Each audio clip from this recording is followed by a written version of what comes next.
ఏం చేస్తాం? ఫెయిల్ అయిపోతాం. కొన్నిసార్లు మనం ఏం చేస్తామంటే మనకు మనమే ఆలోచన కలిగి ఉంటాం, ఎవరికి అప్పగించుకోవాలి. ఎగ్జాంపుల్, ఒక పని స్టార్ట్ చేస్తాం, మనం ఏదైనా ఒక పని స్టార్ట్ చేస్తాం. ఆ పనిని స్టార్ట్ చేసినప్పుడు మనం ఏం చేస్తాం? ముందుగానే ఒక ప్రణాళిక అనేది ఏర్పాటు చేసుకోం. ఏంటి? ఒక ఇల్లు కట్టాలి.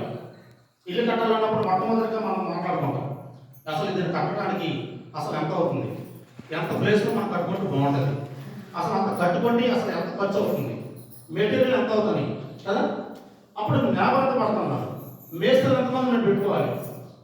అప్పుడు మనం ఏం చేస్తామంటే ఒక మేస్త్రిని రప్పించి ఆ మేస్త్రిని కూర్చోబెట్టి, అయ్యా ఇది ఈ స్థలంలో మీ ప్లేస్లో ఇల్లు కట్టుకోవాలనుకుంటున్నాం, నిర్మించుకోవాలనుకుంటున్నాం, దీనికి అసలు ఎంత పెట్టుబడి అవుతుంది, మేము మెటీరియల్ ఇస్తే ఎంత, ఒకవేళ మేము మెటీరియల్ లేకుండా లేబర్ని నీలో తీసుకుని వచ్చి సమస్యలు చేయడానికి ఎంత,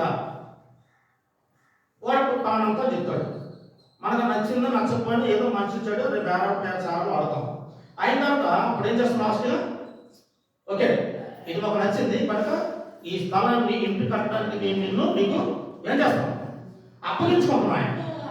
ఆయన చేస్తాడు ప్రారంభం నుంచి చివరి వరకు కూడా అయిపోయే వరకు ఆయన యొక్క స్వాధీనంలో, ఆయన యొక్క హ్యాండ్ మీదే అది కొనసాగపడుతుంది. ఎందుకు అప్పగించుకోమంటే మనకి ఏం కాదు, చేత కాదు, అర్థవుతుందా?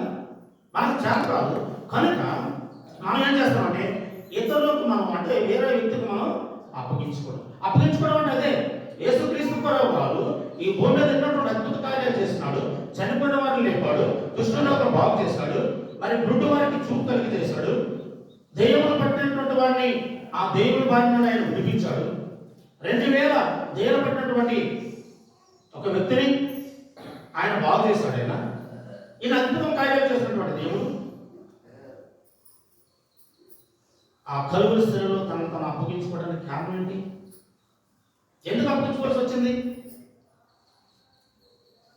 అంటే యేసుక్రీస్తు ప్రభువుకు తెలుసు, నా తండ్రి నాకు అప్పగించినటువంటి బాధ్యత నేను ఏం చేయాలా? నెరవేర్చాలి. నేను చేస్తాను ప్రభు, నేను చేస్తాను తండ్రి అనడానికి లేదు. ఆయన అప్పగించాడు బాధ్యత, ఆ బాధ్యతను మాత్రమే నువ్వు చేయడానికి వచ్చావు అంతే.